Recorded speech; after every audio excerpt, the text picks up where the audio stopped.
देखो, जब चलना नहीं आता था तो कोई गिरने नहीं देता था, और अब चलना सीख लिया तो हर कोई गिराने में लगा है।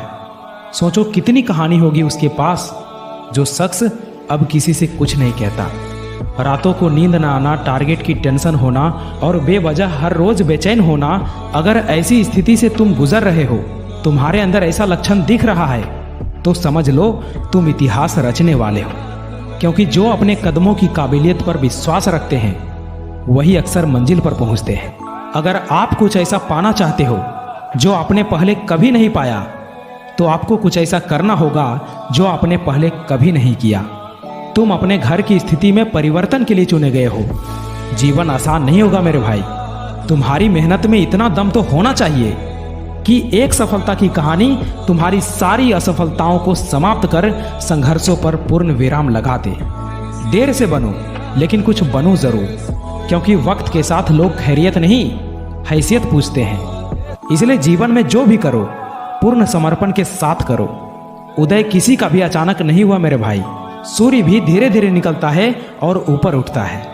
याद रखना, उम्र से पहले ही समझदार बन जाते हैं वो लोग जिनके हिस्से बचपन से ही दुख और जिम्मेदारी आती है।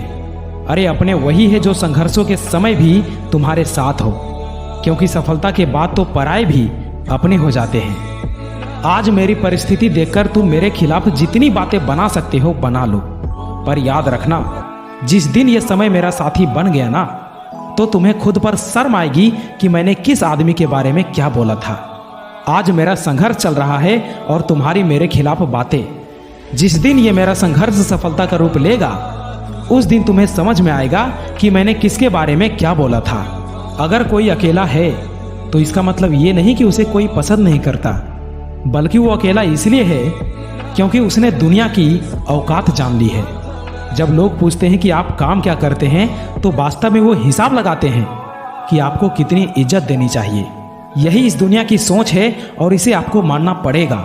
समय अपनी रफ्तार में है दोस्त, अगर तुम रुके तो बहुत पीछे रह जाओगे।